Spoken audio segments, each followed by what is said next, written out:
मुकाबला news 24 digital माध्यमातील एक विश्वसनीय नाव।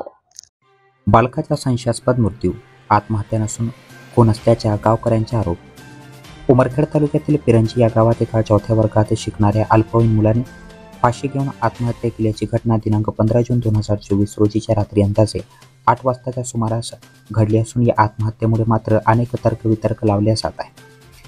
त्या मुलाने आत्महत्या केली नसून ती हत्या केली असल्याचा आरोप गावकऱ्यांनी केल्याने काही काळ उमरखेड पोलीस स्टेशनला गोंधळ उडाला होता।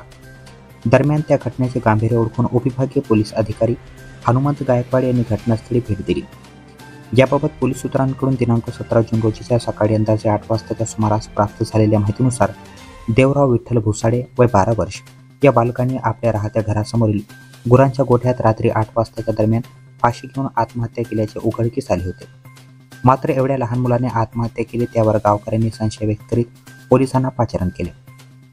रात्रीच पोलिसांनी घटनास्थळी भेट देऊन मृतदेह उमरखेड येथील शासकीय रुग्णालयात आणले। दरम्यान त्या बाळाचे शवविच्छेदन करण्यात आले असून शवविच्छेदनानंतर मृतदेह हा गावात पाठवल्याच्या अगोदरच गावकऱ्यांनी उमरखेड पोलीस स्टेशन येथे जमाव करीत या बाळाने आत्महत्या केली नसून त्याचा खून करण्यात आला असल्याचा संशय व्यक्त करीत पोलीस ठाण्यात जमाव केला। त्यावेळी पोलीस ठाण्यात उपविभागीय पोलीस अधिकारी हनुमंत गायकवाड व सहाय्यक पोलीस अधीक्षक पियुष जगताप यांनी भेट देऊन मृतक बालकाच्या आईला बयानासाठी उमरखेड पोलीस स्टेशनला बोलविले। आईच्या बयानावरून आईला घेऊन उपविभागीय पोलीस अधिकारी अंत्यसंस्कार करण्यासाठी पिरंजी या गावात दाखल झाले। बाळावर अंत्यसंस्कार दिनांक 16 जून रोजीच्या सायंकाळी 5 वाजताच्या दरम्यान करण्यात आले असून अद्याप त्या बालकाने आत्महत्या केली की त्याचा खून करण्यात आला असा संशय असून त्या बालकाच्या शवविच्छेदन अहवालानंतरच हे स्पष्ट होणार असल्याचे उपविभागीय पोलीस अधिकारी हनुमंत गायकवाड यांनी सांगितले।